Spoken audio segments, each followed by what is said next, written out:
नमस्कार मित्रों, नमस्कार साथियों। जैसा कि आप देख रहे हैं कि मोदी सरकार ने संसद का एक विशेष सत्र का आयोजन किया है, जो कि 18 से 22 सितंबर के बीच में होगा। ये समझना ज़रूरी है कि इस संसद का जो विशेष सत्र है, इसको आयोजित करने के पीछे, इसको बुलाने के पीछे क्या मंशा और क्या वजह हो सकती है। क्योंकि हमने ये देखा था कि जब मानसून सत्र में कैसे सरकार जो थी भागने की कोशिश कर रही थी। जो मणिपुर का मुद्दा था, जो मणिपुर का प्रश्न और जो सवाल था, उस पर जो प्रधानमंत्री थे, हालांकि उन्होंने संसद के बयान जरूर दिया, लेकिन संसद के आके संसद के पटल पर आके उन्होंने उसको ज़रूरी नहीं समझा। और वो भी जब आए भी तो एक वो खाना पूर्ति करने की बात थी कि बस आके औपचारिकता पूरी कर रहे हैं कि बोल के, और उस पर बात मणिपुर के मुद्दे पर नहीं कर अरंगल विषयों पर मोदी जी ने जो था वो अपनी बात को रखी। अरंगल चीज़ों पर वो गुमराह कर रहे थे, या अरंगल चीज़ों पर जा रहे थे। वो जो मुद्दे की बात पर नहीं आके और इधर उधर की बात लगा के, इधर उधर की बात को वो समय उन्होंने ज़ाया किया था। तो हमने भी देखा कि मानसून सत्र में क्या हुआ था। तो अब ये सरकार जो है, जो विशेष सत्र संसद का इन्होंने बुलाया है, इसका जो आयोजन किया है, इसके पीछे की सोच और वजह क्या हो सकती है। आखिर ऐसा क्या कारण है कि मोदी सरकार को 18 से 22 सितंबर के बीच में संसद का एक विशेष सत्र का आयोजन करना पड़ रहा है या बुलाना पड़ रहा है। क्योंकि मानसून सत्र तो पूरा धुल चुका है। मानसून सत्र में कोई बात ही नहीं हुई, कोई ऐतिहासिक कोई कदम या कोई बिल पर भी चर्चा या कोई जो विमर्श है उस तरह के निकल कर आया नहीं। और कैसे बिल भी जो पास हुआ था, जो दिल्ली का जो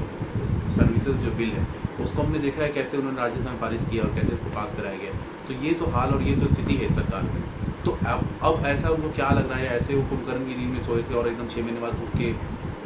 जगह कि उनको अब लग रहा है कि विशेष सत्र बुलाना चाहिए। तो आखिर क्यों? क्योंकि आपको लगता है कि चंद्रयान की सफलता के कारण जो है, और जो अभी G20 का जो शिखर सम्मेलन होने वाला है, क्या वो एक आधार है, या उस वजह से आप सोच रहे हैं कि विशेष सत्र बुला के, और जो उनके मन में है, जैसे UCC है, वन नेशन वन इलेक्शन है, उसका मसौदा तैयार कर रहे हैं। उसकी कमेटी में जो पूर्व राष्ट्रपति रामनाथ कोविंद को रखा गया है, जो उसका पूरा मसौदा तैयार कर रही है, और उसको फिर रिपोर्ट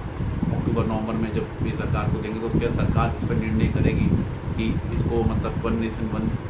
इलेक्शन जो बिल है, इसको आगे लेकर जाना है कि नहीं जाना है। तो अब ये सवाल अब खड़ा होना शुरू हो गया कि आखिर ये सरकार सोच क्या रही है, इसके मन में चल क्या रहा है, खासकर मोदी जी के मन में। क्योंकि चुनाव जो है लोकसभा का, उसमें काफ़ी ज़्यादा समय बचा नहीं हुआ है, अब गिनती के उसमें समय बचा हुआ है। तो आखिर मोदी जी के मन में, या इस सरकार की मोदी जी के मन में और इस सरकार की मंशा पे प्रश्न चिन्ह और सवाल खड़ा करना बहुत लाजमी हो चुका है। क्योंकि हम देख रहे हैं कि क्या हालात और क्या स्थिति बन रही है पिछले कुछ दिनों से, जब से इंडिया गठबंधन, जो मैंने पहले भी इसका उल्लेख और जिक्र किया है कि जब से इंडिया गठबंधन जो है ये शकल में आया है, इंडिया गठबंधन जो बना है, जो खड़ा तैयार किया गया इसको, तब से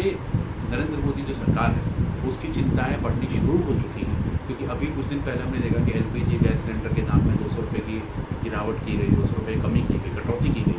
तो जो मुद्दे जनता के मुद्दे थे, उस पर इस सरकार पहले ध्यान नहीं दे रही थी। जब से इंडिया गठबंधन बना है, और अभी उसकी तीसरी बैठक जो समाप्त हुई कल मुंबई में, 3 बैठक उसकी हो चुकी है, तब से राजनीतिक हलचल, राजनीतिक सुगबुगाहट तेज़ हो चुकी है। ये सरकार लगता फॉर्म में आ चुकी है। ये सरकार का पूरा ध्यान जो है अब 2024 के ऊपर पूरी तरह से इन्होंने अपना ध्यान देना शुरू कर दिया है। क्योंकि अभी कुछ महीने पहले, जब तक इंडिया गठबंधन ये नहीं तैयार हुआ था, नहीं खड़ा हुआ था, तब तक मैंने देखा सरकार बहुत गंभीर नहीं थी मुद्दों को लेकर। जो चीज़ें जनता के जो जनता के बीच के मुद्दे हैं, जो जनता से संबंधित और जनता को जुड़े हुए मुद्दे हैं, उस पर गंभीरता सरकार की नज़र नहीं आ रही थी। लेकिन जब से इंडिया गठबंधन जो शक्ल में आया, जो तैयार हुआ है, बनाया गया है, उसके बाद से एक तरह की एक गंभीरता नज़र आ रही है। और हालांकि जो एग्जिट ओपिनियन पोल और वो सारे तो बीजेपी के पक्ष में खैर मोदी मीडिया दिखा रही है, लेकिन कहीं ना कहीं चिंता इस बात की है कि क्या होने वाला है। क्योंकि अभी दिसंबर में 3 जो महत्वपूर्ण राज्य हैं, छत्तीसगढ़, राजस्थान, मध्य प्रदेश, इसमें चुनाव होना है। और अगर देखा जाए तीनों राज्यों में, तो भाजपा की स्थिति बहुत अच्छी नहीं है। आप छत्तीसगढ़ में भी देख लीजिए, कांग्रेस वहाँ बेहतर स्थिति में है। मध्य प्रदेश, राजस्थान में भी कांग्रेस जो है वो बेहतर स्थिति में नज़र आ रही है। तो ऐसे में इस सरकार का जो मन में एक सवाल है, एक शंका है, वो उसको लेके बहुत चिंतित है। जो एक उनके मन में एक सवाल है, एक शंका है। हालांकि वो कटघरे में खड़ा कर रहे हैं इंडिया गठबंधन को, तरह तरह के मुहावरों का प्रयोग कर रहे हैं कि जो गठबंधन जो तैयार हुआ है, जो गठबंधन बन के खड़ा है, इस पर तरह तरह के जो है उपमाएँ, संज्ञाएँ, मुहावरे बना बना के, और उनको निशाना साथ रहें, तो इंडिया गठबंधन बना है, इंडिया गठबंधन तैयार हुआ।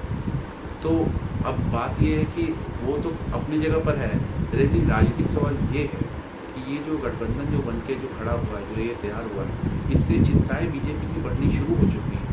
क्योंकि अगर ये सारे दल छिन्मार मिल के लड़ते हैं तो काफ़ी हद तक इस बात की संभावना है कि बीजेपी के लिए सत्ता में दोबारा लौटना बहुत ही मुश्किल होगा। और मोदी जी का जो सपना जो है तीसरी बार प्रधानमंत्री बनने का, वो सपना मुझे लगता है वो धरा का धरा भी रह सकता है। जो स्थिति है, अगर ये सारे मिलके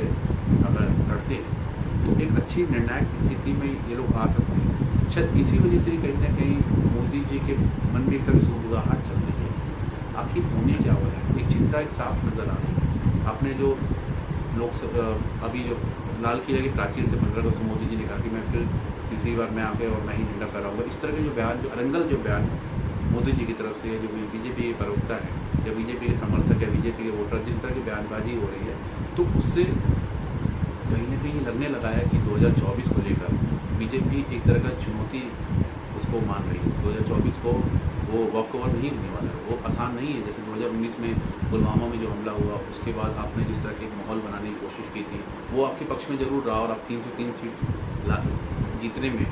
लाने में सफल रहे। लेकिन अभी की जो स्थिति और जो हालात जो मुझे नज़र आ रहा है या जो सामने मुझे दिख रहा है, इससे इस बात का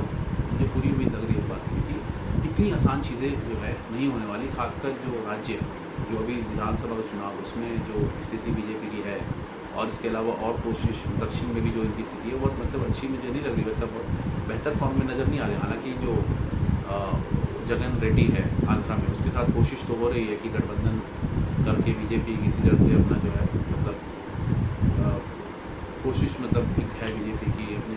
अस्तित्व को बचाए, मतलब जो उसका अस्तित्व है ना, मतलब अपने खाल को बचाने की बीजेपी के द्वारा कोशिश की जा रही है। लेकिन जिस तरह से गठबंधन बना और जिस तरह से जो एक बेचैनी, खटपटाहट या बखलाहट जो नरेंद्र मोदी की है,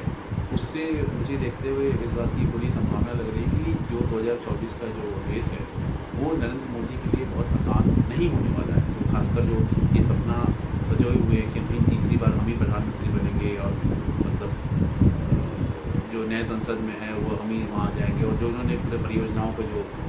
अमली जमा पहनाया है, जिस तरह की नई परियोजनाएँ निकाल देंगे, हम ही फीता काटेंगे और हम ही बने रहेंगे, आजीवन बने रहेंगे, हमें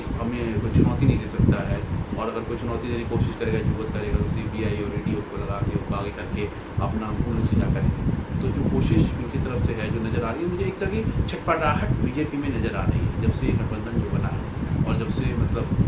जिस सारी चीज़ें आगे चल रही हैं वो हो रहा है, तो एक छटपटाहट है, बेचैनी है। क्या पता वो एक वजह है, कारण हो कि मोदी जी ने सोचा हो कि चलो मतलब एक ये करते हैं, विशेष सत्र बुलाते हैं और इस पर जो है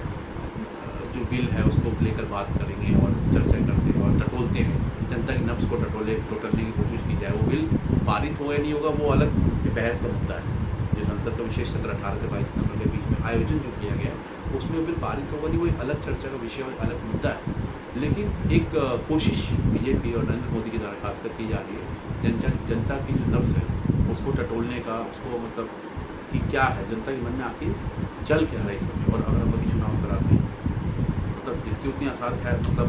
मतलब है आसार बन सकता है कि चुनाव मतलब हुए, तो अगर वो नहीं भी अगर चुनाव अभी कराएंगे लोकसभा में, तो जनता के मिजाज को जो है भापने का, टटोलने का काम जो है ये जो विशेष सत्र बुला के, खासकर जब चंद्रयान की सफल लैंडिंग हुई, हमने देखा कि 23 अगस्त को सब लोग मतलब बड़ा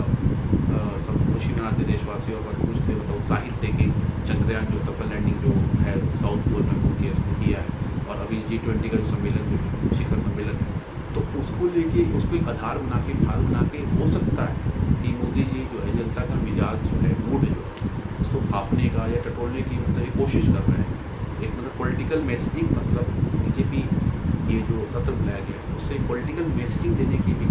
कोशिश कर सकती है। बाकी देखिए राजनीति है, आगे क्या होगा वो तो कहना अभी मुनासिब नहीं है, लेकिन चीज़ें चल रही हैं। तो एक मतलब मेरा अपने एक समझ है, मेरे अपने एक मैंने